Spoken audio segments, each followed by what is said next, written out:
Ayun. Okay. Okay, live. Live na live tayo. Oh, mga kaibigan, kasama po natin ang ating partner, no? Partner sa lahat ng klase, di ba? Magmula noon, mapa-lokal, mapa-national, at ngayon ay siya'y talagang lahat ng kanyang paghihirap sa mga Marcoses ay talagang nagbunga dahil sa pagkapanalo ng ating Pangulo nitong last election ng 2022. Isa po siya, no? Isa po siya sa mga masasabi nating haligi ng kampanya ng 2022. Mga kaibigan, Ka Abdul, mas kilalang Abdul, di ba? Oh, kamusta naman po Ka Abdul? Una sa lahat, Kabir, yung kanina inisip ko ano yung sinasabi mo na ah, mayroon kasi sinabi kanina na ah, mula noon hanggang ngayon, ano ba yung Mula noon hanggang ngayon, black pa rin ang buhok natin. Hindi, kaya ako nabanggit. Kasi dati, meron kaming programa sa Radyo Pilipinas noon, di ba? Yun ay kung ano-ano mga aming pinag-uusapan at na makakatulong sa mga mamamayan. Yun lalo na yung mga usapin tungkol sa kapakinabangan ng ordinaryong tao, di ba? So yun ay dati yun bago mag-pandemic, meron kami mga programa. Kasama namin dyan si Kagart, na mayapang Kagart, si Kaboy, si Ka Stephen. Sa Radyo Pilipinas yun. Yun ang estasyon ng gobyerno. So it happens, nagkaroon ng pandemic, medyo naglaylo kami, nagkahiwa-hiwalay. Pero still, kahit may pandemic, tuloy pa rin ang communication natin. Pero ngayon, kaya tayo nandito, simpleng kwentuhan, bilang isang ordinaryong mamamayan, lalo ta sitwasyon ngayon ng ating gobyerno, marami bumabatikos sa ating Pangulo. Pero still, ako naman sabi ko nga sa'yo, hindi ako BBM nung una, di ba? Pero nakita ko kung anong puso meron ang junior di ba? Kasi ang senior hindi ko naman inabot Ang junior lang inabot ko. Kung anong puso meron siya, halos ginigigil na nga ng mga kalaban pero hindi mo nakitang napipikon di ba? Pag ang tao mabait, hindi marunong magalit di ba?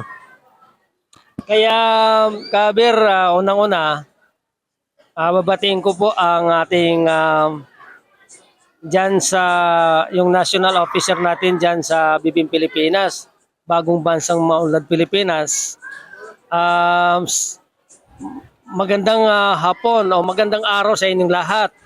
Kay ang ating founding chairman na Honorable Attorney Alfredo Bayan, kasi siya ang sa ngayon siya ay connected sa ating gobyerno ngayon, DILG Undersecretary for Mindanao Affairs and Special Concerns.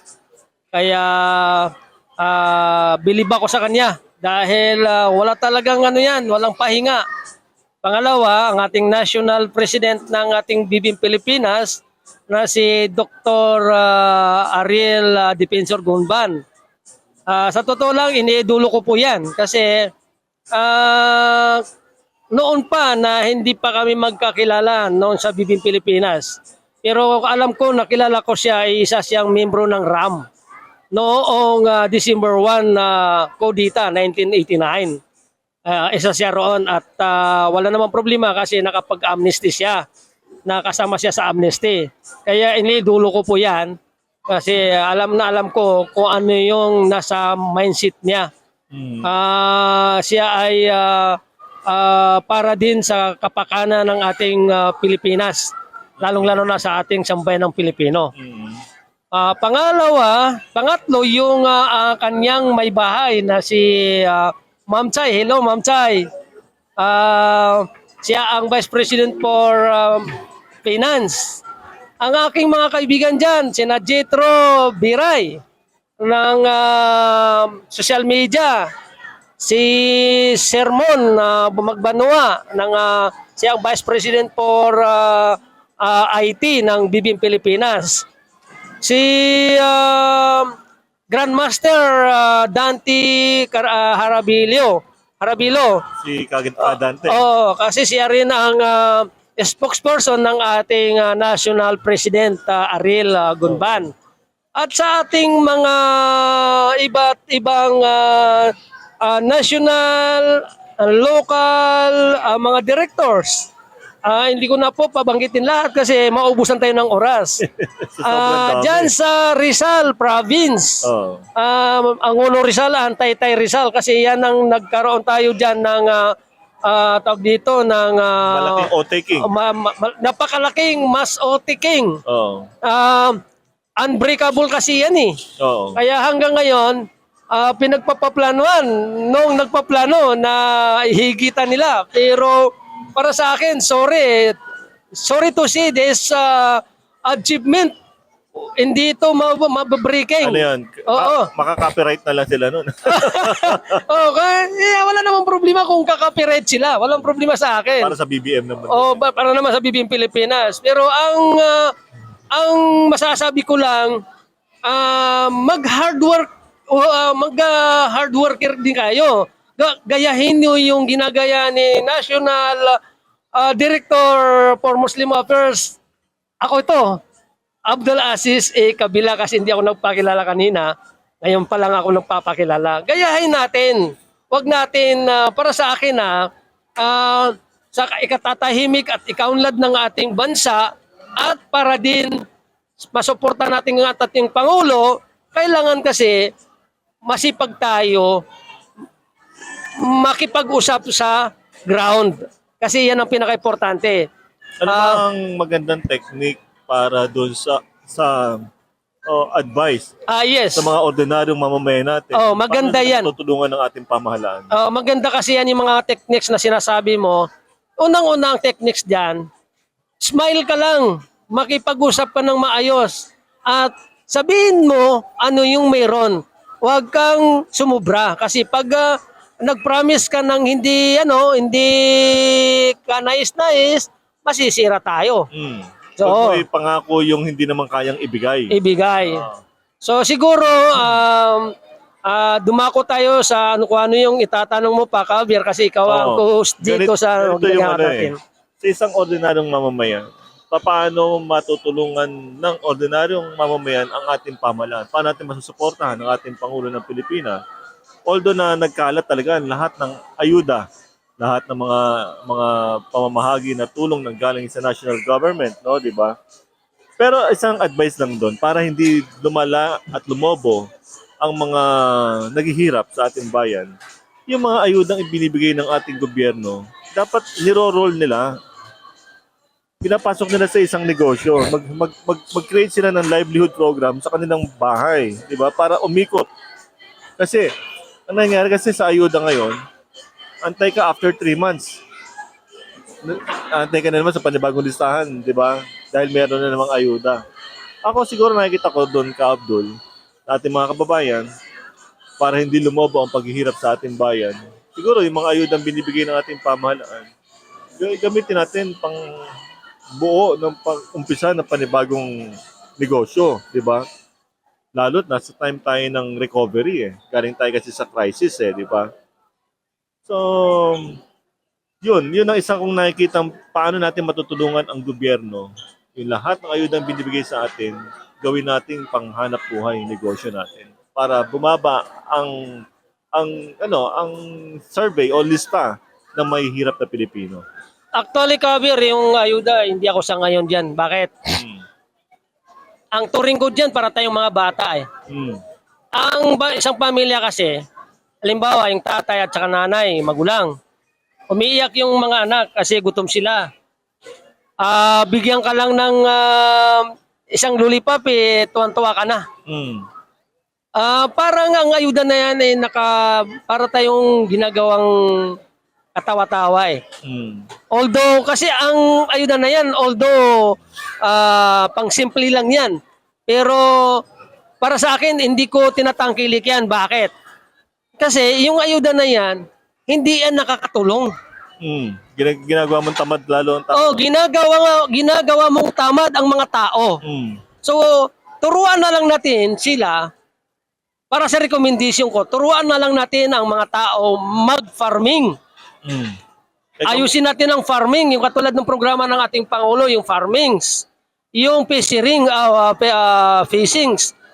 Bigyan natin sila, sa totoo lang kasi kung titingnan natin talagang mahirap ngayon.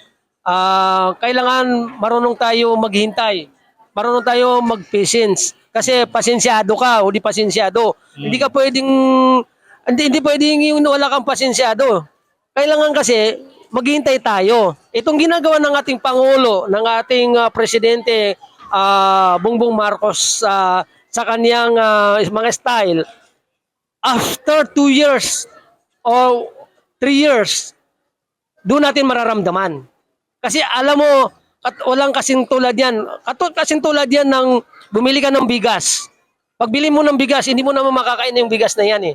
Ipaproseso mo pa, ayusin mo pa, magluluto ka pa, saka mo makakain. Ganon din ang ginagawa ng ating Pangulo. Kung imamagic natin yan, hindi naman magic ang ating Pangulo hindi man magicero eh.